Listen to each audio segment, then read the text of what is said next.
അതൊരു സാധാരണ ഞായറാഴ്ചയായിരുന്നു. 2004 ഡിസംബർ 24. ശ്രീലങ്കയുടെ തെക്കൻ തീരത്തുകൂടി തിരക്കിട്ട ഓഷ്യൻ ക്യൂൻ എക്സ്പ്രസ് എന്നറിയപ്പെട്ടിരുന്ന മാട്ര എക്സ്പ്രസ് ട്രെയിൻ തലസ്ഥാനമായ കൊളംബോ ലക്ഷ്യമാക്കി കുതിച്ചു പോവുകയായിരുന്നു. ക്രിസ്മസ് ആഘോഷങ്ങൾ കഴിഞ്ഞതിന്റെയും അവധിക്കാലത്തിന്റെയും സന്തോഷം ഓരോ കോച്ചുകളിലും നിറഞ്ഞു നിന്നു. ഏകദേശം 1500 മുതൽ 2000 വരെ ആളുകൾ ആ തീവണ്ടിയിലുണ്ടായിരുന്നു.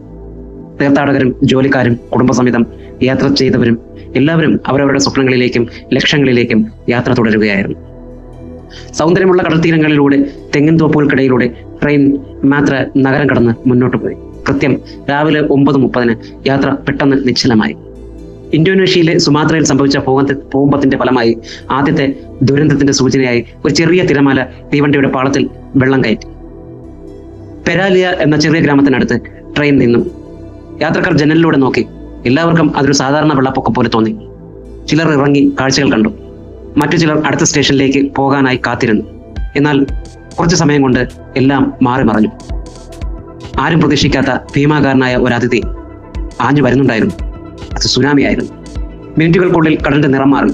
ഒരു മല പോലെ ആദ്യത്തെ ഭീമൻ തിരമാല ആ തീരത്തേക്ക് പാഞ്ഞെടുത്തു. നിമിഷങ്ങൾക്കകം അത് തീവണ്ടിയെ ഇടിച്ചു തകർത്തു.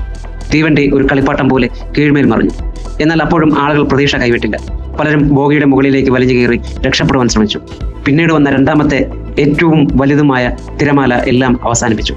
ഏകദേശം 9 മീറ്റർ 30 അടിയോളം ഉയരത്തിൽ ആഞ്ഞടിച്ച ആ തിരമാല കൂറ്റൻ ഇരുമ്പ് പെട്ടികളായ ട്രെയിൻ ബോഗികളെ ചിതറിപ്പിച്ചു. കോച്ചുകൾ പരസ്പരം കൂട്ടിയിടിച്ചു. ചതിപ്പിലേക്ക് ഒഴുകി നീങ്ങി. വീടുകളിലെയും തെങ്ങിൻ മരങ്ങളിലും ഇടിച്ചു കയറി. ട്രെയിൻ പാളം വിട്ട് 50 മീറ്റർ അകലെ വരെ ഒഴുകിപ്പോയി. കരയിൽ നിന്നവരും ട്രെയിനിൽ നിന്ന് യാത്രക്കാരും അവിടുത്തെ ഗ്രാമവാസികളും ആയിരക്കണക്കിന് ആളുകൾക്കും ആ ജലപ്രളയത്തിൽ നിന്നും രക്ഷപ്പെടാൻ കഴിഞ്ഞില്ല. ട്രെയിൻ ദുരന്തത്തിൽ മാത്രം ഏകദേശം 1700-ലധികം ആളുകൾക്ക് ജീവൻ നഷ്ടമായി എന്നാണ് കണക്ക്.